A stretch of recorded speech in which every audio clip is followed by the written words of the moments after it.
मित्रों, लो एक नई कविता के साथ मैं आज आपके सामने फिर उपस्थित हूँ।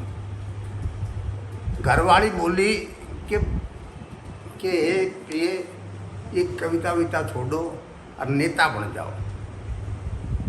और सब कमा रहे तुम भी कमाओ, सब भी मौज उड़ा रहे तुम भी मौज उड़ाओ। कविता विता में क्या रखा है? तो साहब मैंने उनकी सलाह मानते हुए चुनाव लड़ने के लिए एक भाषण तैयार किया। लेकिन भाषण ऐसा तैयार किया कि मैं जनता के सामने जाऊंगा तो वो अपना सही रूप दिखाऊंगा। मैं जनता को बरगलाऊंगा नहीं, जो कुछ जैसा भी हूँ मैं वैसा बताऊंगा। और तब जनता की मर्जी है वह मुझे जिताए या हराए। तो भाषण मैंने क्या तैयार किया कि मैं धर्म और ईमान से दूर। मैं जनता के सामने एक नेता के रूप में भाषण दे रहा हूँ कि मैं धर्म और ईमान से दूर, सत्ता के नशे में चूर, दल बदलू के नाम से मशहूर। वही हूँ आपका नेता पुराना, जाना पहचाना, दर दर धक्के खाना। वही हूँ आपका नेता पुराना, जाना पहचाना, दर दर धक्के खाना। कृपया मेरे और मेरे परिवार के लिए, मित्र और रिश्तेदार के लिए, कोठी और कार के लिए अपना कीमती वोट देकर मुझे सफल बनाइए। देश और कौम को ऊंचा उठाइए। मेरा निशान बिना सींग का शैतान। मेरा निशान बिना सींग का शैतान। मेरा निशाना देश में अस्थिरता लाना, अपनी जड़ें जमाना और फिर बाद में सबको अंगूठा दिखाना। साथ साथ गरीबी मिटाना।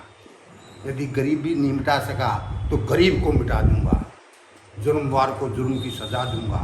इसी वर्ष देश में तेल की कमी को दूर करने के लिए मैंने एक नया आविष्कार किया है।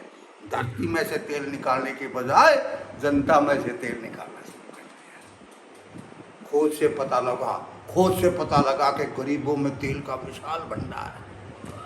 कहीं आप में से कोई तेल निकलवाने के लिए तैयार है? अरे बंदा तो खिदमतगार है। देखिए मुझे आपसे कितना प्यार है। यदि आपने मुझे अपनी सेवा का अवसर दिया तो मैं आप और आपके औलाद के भविष्य को उज्जवल कर दूंगा। बेरोजगारों को रोजगार दूंगा, क्योंकि मैं स्वयं बेरोजगार हूँ। अतः बेरोजगारी के दर्द को पहचानता हूँ, इसीलिए तो आपसे वोट मांगता हूँ। यकीन मानिए मैं कोई गड़बड़ घोटाला नहीं। हरियाणा का हूँ, भोला हूँ, लेकिन इतना भोला भाला भी नहीं। मंदिर गुरुद्वारे मस्जिद में लोगों को मैं नहीं लड़वाता हूँ। मैं मंदिर गुरुद्वारे मस्जिद में लोगों को मैं नहीं लड़वाता हूँ। मैं तो सरेआम खुले मैदान लोगों के सिर उड़वाता हूँ, प्रदर्शन करवाता हूँ, नारे लगवाता हूँ। नारे लगवाने से गला साफ होता है और सिर उड़वाने से युद्ध का अभ्यास होता है। यह अभ्यास भी देश को सशक्त बनाने के लिए, यानी पाकिस्तान को हराने के लिए जरूरी है। या यूँ कहिए, ये तो नेताजी की मजबूरी है। अतः बहनों और भाइयों, चाचा ताऊ ताइयों, लोग और लुगाइयों, चाचा ताऊ ताइयों, लोग और लुगाइयों, एक बार आजमाइयो, शैतान पर मोहर लगाइयो, शैतान को सफल बनाइए। लेकिन मुझे मालूम है कि आप समझदार हैं, जनतंत्र के आधार हैं। मेरी बातों के झांसे में नहीं आएंगे और अपनी मोहर वहीं लगाएंगे जो नेता देश को आगे बढ़ाएंगे।